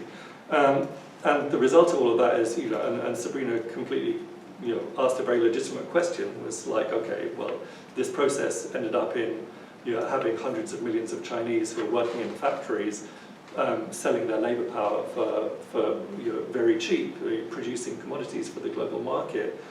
What relation does that have to improving the lives of the working class? Well, the simple fact of the matter is that as kind of unpleasant and difficult as kind of factory labor in Shenzhen or Guangzhou or Shanghai is, it's actually proved to be an easier life than subsistence farming. And nobody was ever mandated to leave the villages and go and work in factories, but they did because they could make more money and they could eat better and live better, and send money back to the villages and send money back to the homes and whatnot. So if the average per capita income in China in 1978 was something along the lines of $200. Now it's something along the lines of $12,000, which is still developing world salary, but it's massively increased to where it was. That even people who strongly object to market socialism and think that China's gone down a wrong path with the market period, I don't think anyone seriously denies that Chinese people as a whole live significantly qualitatively better lives than they did at the start of that reform process. So they basically they've played the long game and they've inserted themselves into globalized value chains as a means of developing the productive forces, getting more money into the system, so that people are less poor and have a higher quality of life. And what's that set up, and we're starting to see some of the kind of long-term fruits of it now, is a situation where they can focus on what their current real kind of slogan and theme is, which is common prosperity, like turning attention away from alleviating extreme absolute poverty to addressing relative poverty and to reducing the massive kind of incredible inequality that's arisen in China. And China is one of the very few countries in the world where inequality is on the way down. It's usually measured by the Gini coefficient. China's got a very high Gini coefficient, but it's coming down. Whereas, where most of us are in the US, in Britain, in France, etc., Gini coefficient is going up. So hopefully that answers or goes some way towards answering those questions. Great. I know that Paloma has a question. I don't know if there are others. And Marcella. Okay, we'll take the three and then go ahead, Paloma. Oh, and if you could try at least. Oh yeah, sorry. Thank you for that. I suppose I wanted to sort of maybe build on one of the questions that was asked online or something in that vein. But I was just wondering what you had to say about the suppression of legitimate Marxist trade unions that aren't directly connected to the state in China. Because I know that, you have this system in which the trade unions are formally bound to the state, and a lot of other unions have been suppressed or denied any sort of legitimacy when they've sought to form and collectively negotiate in any kind of way. And then I guess the other thing I wanted to sort of touch on is I think I have a lot of sympathy with what you were saying about the Belt Road Initiative, and in the sense of it not being imperialist and in the sense that we see in the West. But in terms of, I suppose my problem with that, or if you could maybe elaborate on it, is the way in which you kind of, it seems to be presupposing a certain neutrality to the existence of finance in those relations, or a certain, I suppose, equilibrium in terms of the mutual benefit that might give. And I suppose for me, any kind of debt or indenture would also involve these power dynamics that can become problematic in new sorts of ways. Marcella? Hi. Thank you for all your words and for this very illuminating reading and then the talk.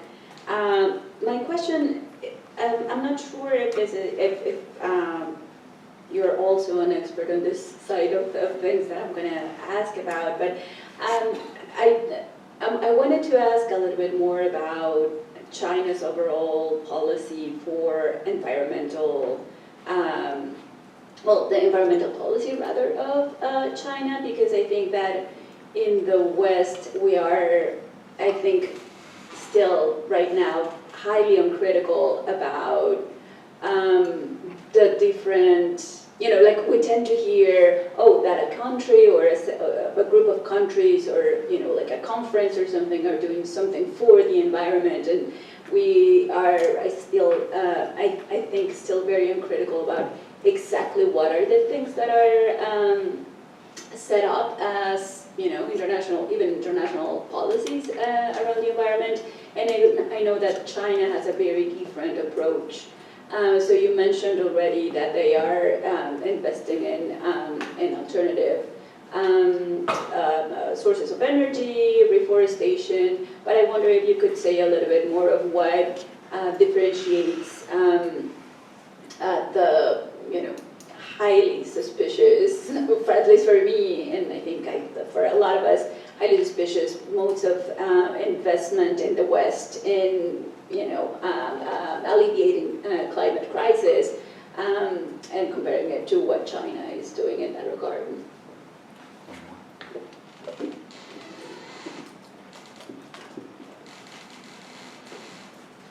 Hi, I'm actually a Chinese American.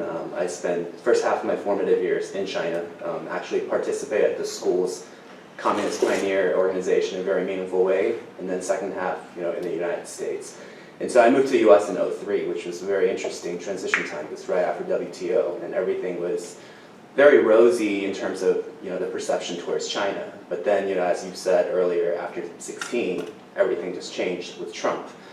So my feeling is that there's been a narrative shift, but in my perception, I haven't seen really anything material transpiring in terms of actually starting a war with China. For example, there's really no, I think about Russia, there's really no material sanctions that's happened, say, after 2008, the Georgia incursion, or after 2014, the Crimea taking.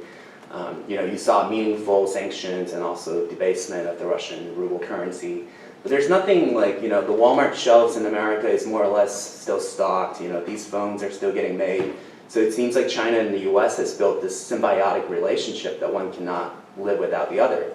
So that, my question is, and this really pertains to my personal interest because, I learned American history. I know about the Japanese citizens being interned in World War II, and these are citizens of American citizenship.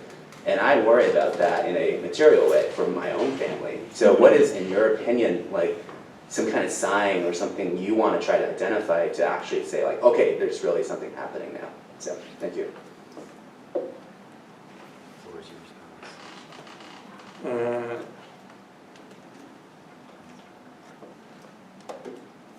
Cool, right, yes, lots of things to cover.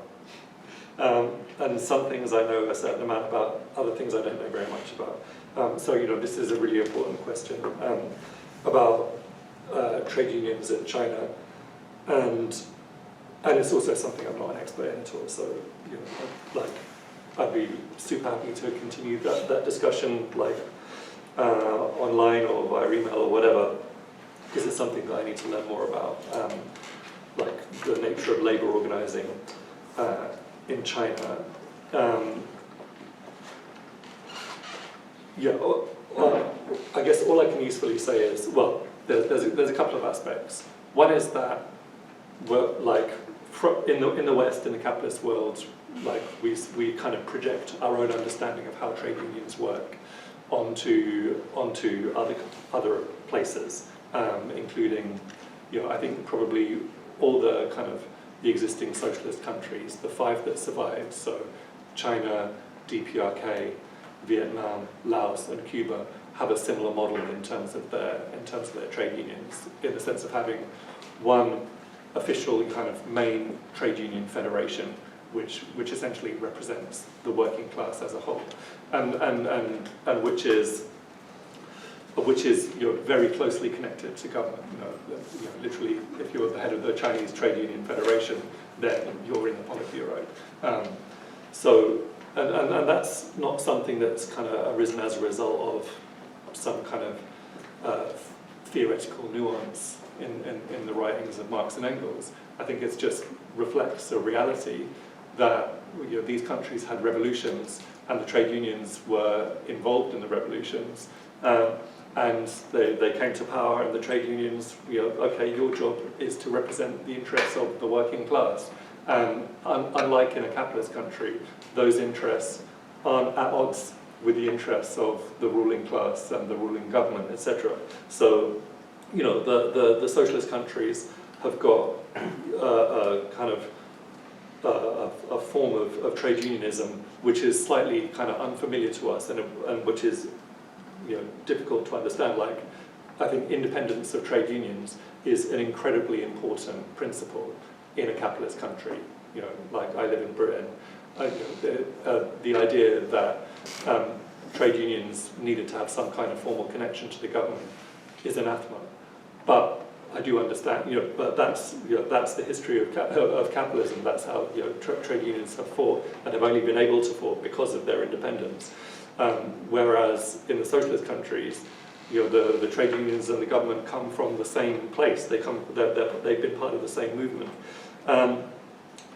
So, in terms of the structural side of things, there's that, and then in terms of people legitimately organising and wildcat strikes, unofficial strikes, of which there are thousands every year in China. All I can usefully say is it's a really, market socialism is a really complicated idea.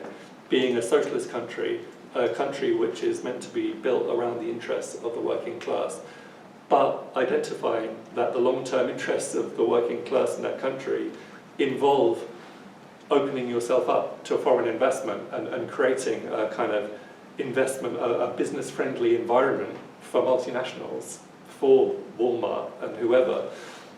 That's an incredibly difficult balance. And I've absolutely no doubt that there's lots of trade union movements and lots of strikes in China which are unreasonably and unfairly mistreated, and I think it's absolutely fine to call that out. But at the same time, recognise that it's also a difficult situation, because they do want Walmart, and they do want Foxconn, etc., to come and invest and build factories there. That is part of the overall development plan, which is going to be good for everyone.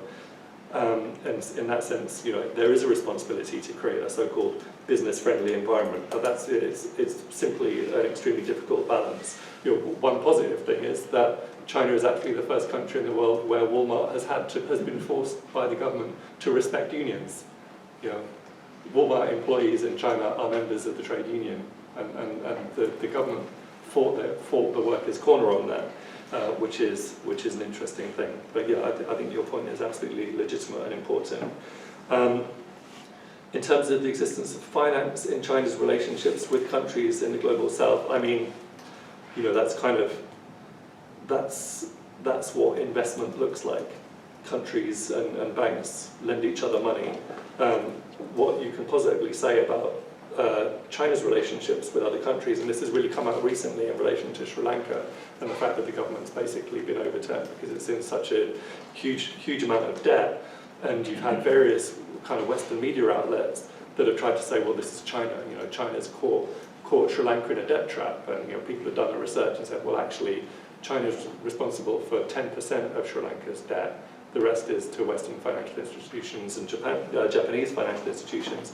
And interestingly, the interest rate on the loans to China are about half what they are to the Western institutions, and they're over a much longer repayment term.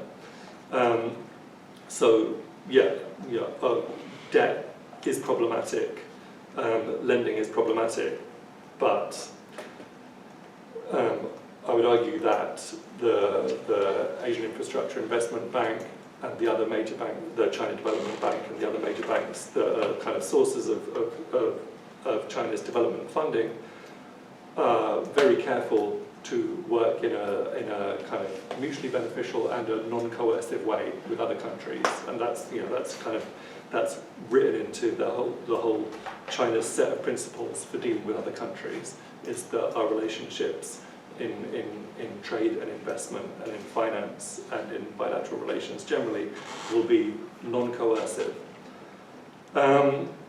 So in terms of China's environmental policy and what's different in terms of what China's doing, I think basically what's different is that China puts its money where its mouth is. We're used to it. I'm used to it myself. Every government, because there's some amount of public pressure to say we're going to do something about the environment, and we're existing through a heat wave. But literally, it's a kind of pan-European heat wave in which thousands of people are going to die.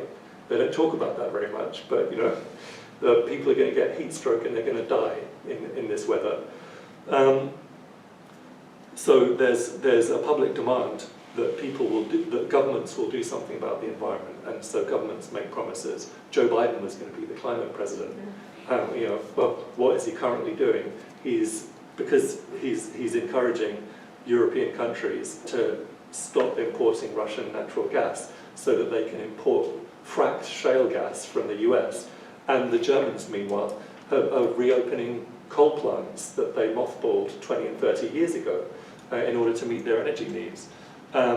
So we've got lots of promises. The Americans have said that they're going to get to carbon neutrality by 2040, maybe. Britain has said that it's going to get to carbon neutrality by 2050. But if you look at the trajectory of the energy mix, how much renewable energy they're actually producing, there's no change from year to year. And we've known about this problem for a really long time.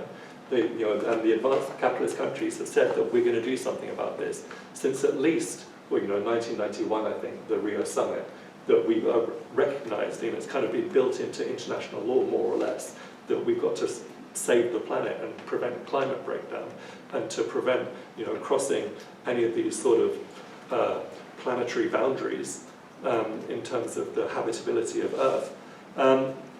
And we continue to do nothing about it because we've left it to the market.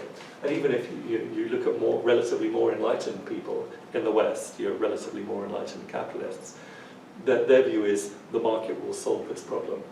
We've recognized a problem and we'll solve it with the market. Because we need this technology now, so we'll invest in that, and that will make profits, and at the same time we'll save the environment. But we've been doing that for 30 years and we've made no progress. Like the situation and the outlook for humanity and the planet is an order of magnitude worse than it was when we started saying that we were going to do something about it.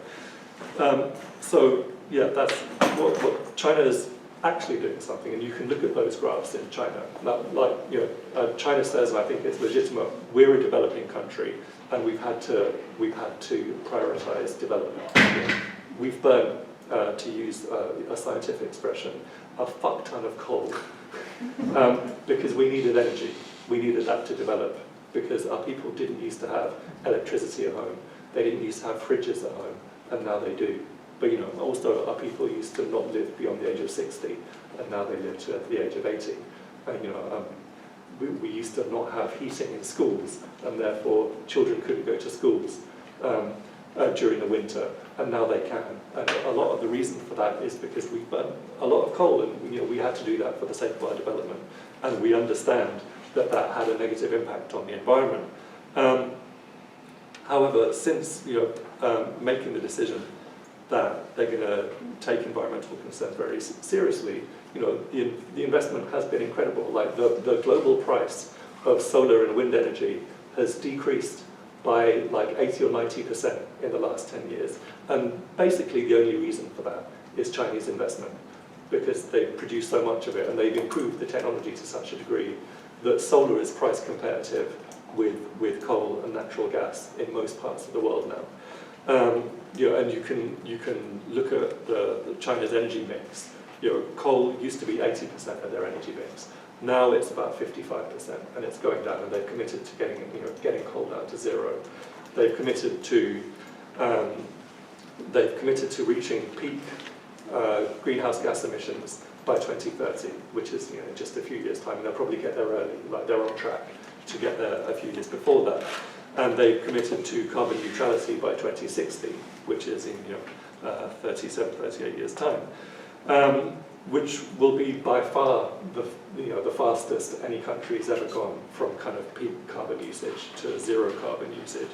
And not everyone likes the Chinese political system, but one good thing about it is that they tend to stick to their promises. It's not like it is in Britain or the US that you make a promise and it'll be the other guys in government next, and then it's their problem, and nothing ever gets done. If the Chinese say that they're going to reach peak greenhouse gas emissions by 2030, you can pretty much guarantee they are going to do that. So they are taking it extremely seriously.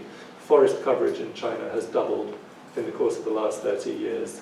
They take biodiversity really seriously. Just on a kind of colloquial level, anyone who's been to China recently in the big cities, places like Beijing, which had really terrible pollution problems up to a few years ago. Beijing's in the northeast, gets very cold in winter.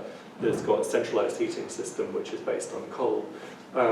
They've been able to transition that to renewable energy, and I was in Beijing in 2019. I certainly didn't notice any problem with pollution in particular, and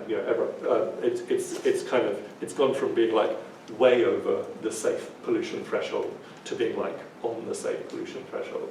Whereas you look at other similar kind of industrialized developing countries like India and Bangladesh, and they continue to suffer with terrible, terrible pollution.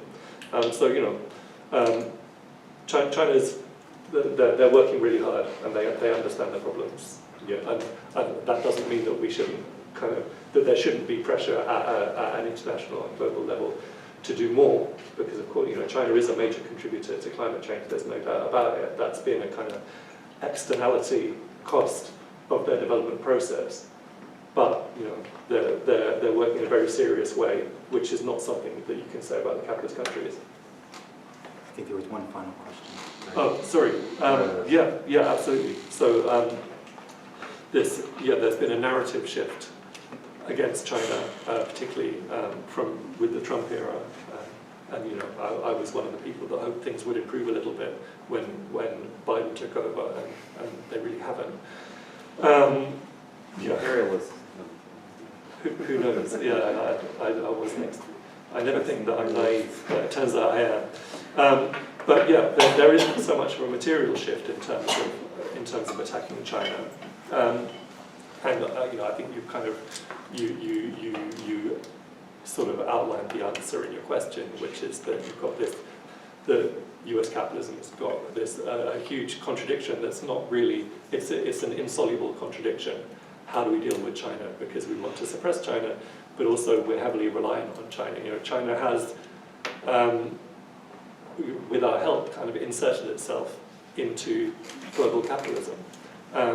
And if we cut China out of global capitalism, we would be doing ourselves immense damage. We would be cutting ourselves off from Chinese investment. We would be cutting ourselves off from, by far the biggest market in the world for most of our products. If, in as much as Germany hasn't been very keen to get involved with sanctions against China, it's because Volkswagen sell way more cars in China than they do in Europe. You've got a middle-income population of literally 500 million people in China. So to go from talking about decoupling to really engaging in it and to sanctioning China in a meaningful way, and if you try to cut it out of the financial system, etc., in the way that they've done with Russia, it would be an enormous act of self-harm for US capitalism. So there is a big contradiction. So the focus, I think, at the moment is on kind of political and military and diplomatic aspects. So in terms of, there's been obviously a lot of propaganda, and they've introduced these kind of these propaganda sanctions against China. Obviously, if they sanction cotton producers in Xinjiang on the basis that they're engaged in slave labor, etc., that's not meaningfully affecting China's economy. That's not going to bring China down. If you sanction Zimbabwe, if you sanction Venezuela, if you sanction Iran, you sanction Syria, you're doing pretty serious economic damage to those countries. If you sanction China on that basis, Chinese don't care about that. Obviously they want to defend themselves from slander and propaganda, and being accused of genocide. It's a very, very, very serious accusation, which really shouldn't be made so lightly. They want to defend themselves from that, but economically speaking, it's like, well, fine. There's plenty of places that want to buy our cotton. Actually, bizarrely, and this relates to the question around environmental and renewable energy questions. There's sanctioning Chinese solar panels. Xinjiang is the world's biggest producer of solar panels, and the polysilicon, which is a key component of photovoltaics.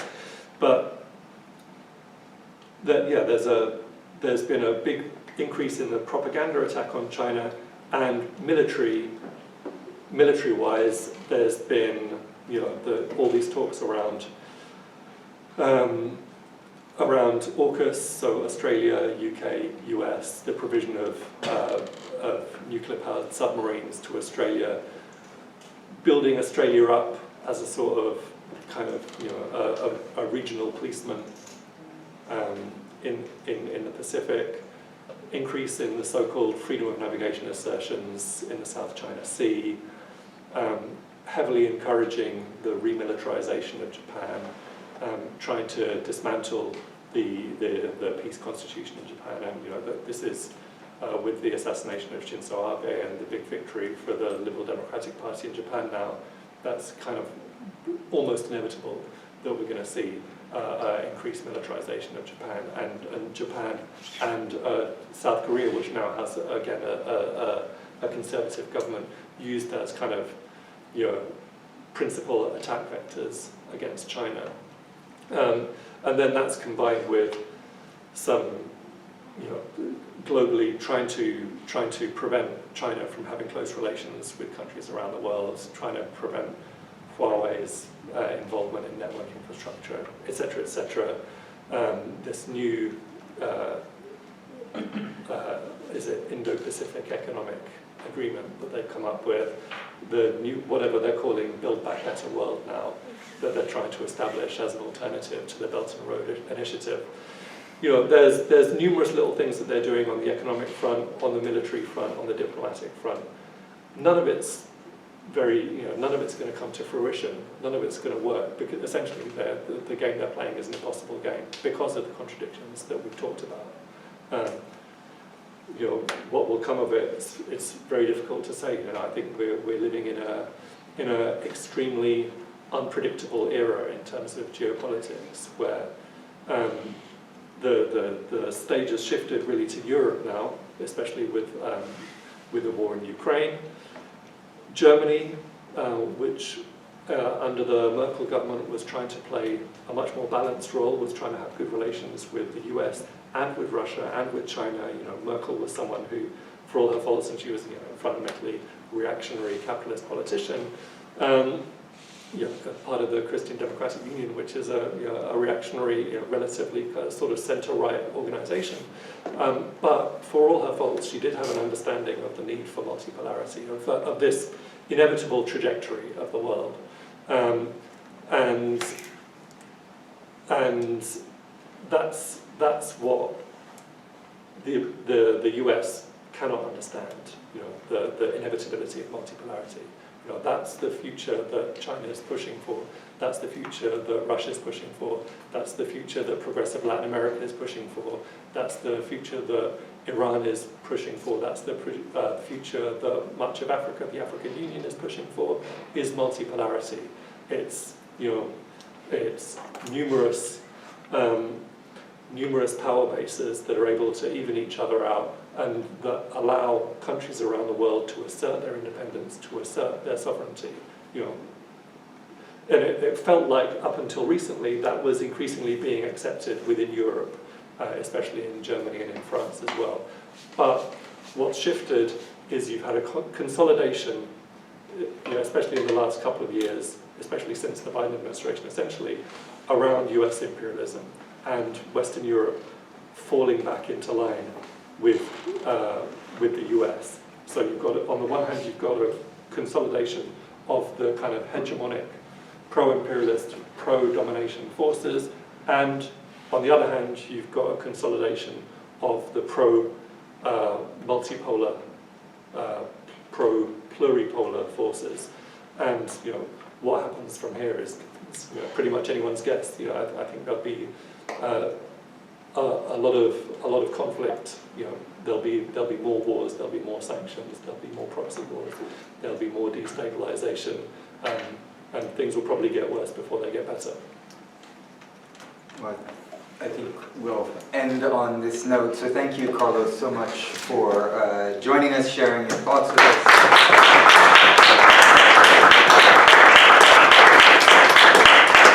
And maybe just as a final tiny question is, in a room full of kind of educators, intellectuals, and students, are there any resources for news and analysis other than your own platform, Friends of Socialist China, that you would recommend so that people can be kind of informed about what's going on in contemporary China?